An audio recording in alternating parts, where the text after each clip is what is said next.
Shalom Ubracha, nous poursuivons avec la 6e et dernière Mishnah du premier Pérek de Masechet Sanhedrin. La Mishnah nous enseigne ici Sanhedrin Gedola, le grand Sanhedrin. Le Sanhedrin Gedola était Aïta Shel Shivim Vechad de 71 Dayanim, 71 sages. C'est ainsi que donc on formait le Sanhedrin, alors que le Ktana, il y avait aussi un Sanhedrin Ktana, un petit Sanhedrin, était lui formé chez les Srim Bushlosha de 23 juges. D'où est-ce qu'on apprend que le grand Sanhedrin était de 71 et les petits de 23? Minaim l'Agdola Shishim Vecha, d'où est-ce qu'on sait que le Sanhedrin Gdola il était de 71? Chez Neymar, c'est marqué Sfali Shivimij Mizikne Israël, puisque le Baruch a dit donc Moshe Rabbeinu, rassemble-moi 70 sages Mizikne Israël, de parmi les sages d'Israël, et Moshe Al-Gabem, Moshe était donc au-dessus d'eux, puisque c'est marqué Venassou Itecha, ils porteront avec toi. Donc de là on apprend qu'il faut 71, donc 70 plus Moshe, Are Shivim Vechad, selon donne le chiffre de 71.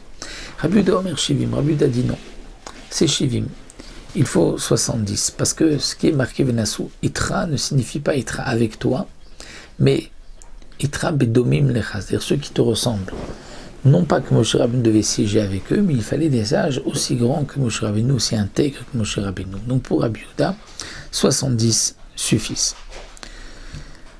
Uminaim Laktanashi chez Esrim Veshlosha, d'où est-ce qu'on sait que le petit Sanhedrin était de 23, chez Neymar Veshafto Aïda Vitzil Vaïda. Lorsque la Eda, nous allons voir que c'est 10 personnes, lorsque les juges vont juger quelqu'un, ils vont parfois, il faut qu'il y ait Veshaftou, de quoi le juger, l'accuser, Vetzilou, et de quoi l'acquitter. C'est-à-dire qu'il y a une partie qui le condamne, une partie qui l'acquitte. Veshaftou Aïda Vitzilou Aïda.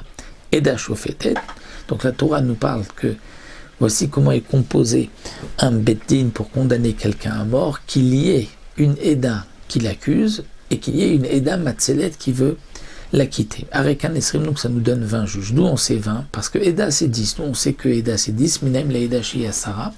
Tout ce qu'on sait que Eda c'est 10. Chez Neymar Admatai la Eda Razot. Comme c'est marqué, jusqu'à quand cette Eda Ara, cette mauvaise assemblée à propos des Meraglim, des explorateurs, et dont les explorateurs étaient 12, Yatsu Yoshua et Kalev, mais Yoshua et Kalev n'ont pas participé, donc lorsque Kadosh Baruch Hu a dit jusqu'à quand cette mauvaise assemblée, Eda il s'agissait des 10 explorateurs, donc on voit que Eda c'est 10, donc Shaftou Eda Vitzilo Eda, c'est que la Torah nous dit, un Sanhedrin qui siège pour condamner quelqu'un à mort, il faut qu'il y ait au moins Eda, et il pourrait y avoir un cas de Eda qui condamne et Eda qui vient l'acquitter.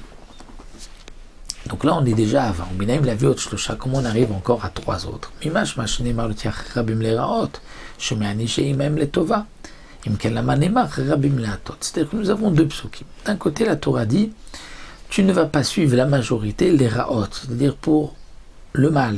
C'est-à-dire ne suis pas la majorité s'ils vont dans le mauvais sens. Mais on peut comprendre aussi, ne suis pas la majorité lorsqu'ils vont accuser quelqu'un, ne suit pas la majorité. Comme nous allons le voir, lorsqu'il n'y en a qu'un seul juge qui fait la différence, c'est-à-dire il y a 11 contre 10. Mais, même les Tova, mais je comprends que je peux suivre les juges, les Tova, la majorité, donc s'il y en a un de plus, s'il y en a 21, je peux le suivre si c'est pour l'acquitter. Alors, pourquoi tout de suite la Torah nous dit tu suis la majorité? La Torah nous dit tu ne peux pas suivre la majorité, les ra'ot pour le condamner. C'est-à-dire que si tu as 10, 11, tu ne suis pas la majorité. Pour le mal. Mais si c'est pour l'acquitter, tu suis la majorité. Mais ensuite la Torah dit tu suis la majorité. Donc, qu'est-ce que cela veut dire? Je suis ou je ne suis pas la majorité? De là on apprend c'est-à-dire que lorsque tu vas suivre, pencher vers la majorité pour le bien, pour l'acquitter, ce n'est pas avec le même nombre que lorsque tu vas pencher pour suivre la majorité pour l'accuser. C'est-à-dire que de là on apprend que pour condamner quelqu'un, il faut qu'il y ait une majorité au moins de 2. alors que pour acquitter quelqu'un, même une majorité de 1 est suffisant. Donc, de là nous apprenons que le Beddin doit pouvoir être composé de Eda Shofetet, Eda Matzelet, donc 10 qui condamnent, 10 qui acquittent, et il faut qu'il y ait une possibilité, qu'il y ait une majorité pour condamner, mais pas une majorité de 1, mais une majorité qu'il y ait de, donc c'est-à-dire 22 contre 10. Donc ça, 12 contre 10, donc ça nous donne en tout 22. Et puisqu'on a un principe et Beddin Shakoul, Mosifel Modechat, puisque le Beddin ne peut pas être Shakoul, c'est-à-dire père, donc on rajoute un, nous avons trouvé avec un Esrim ou Shlosha.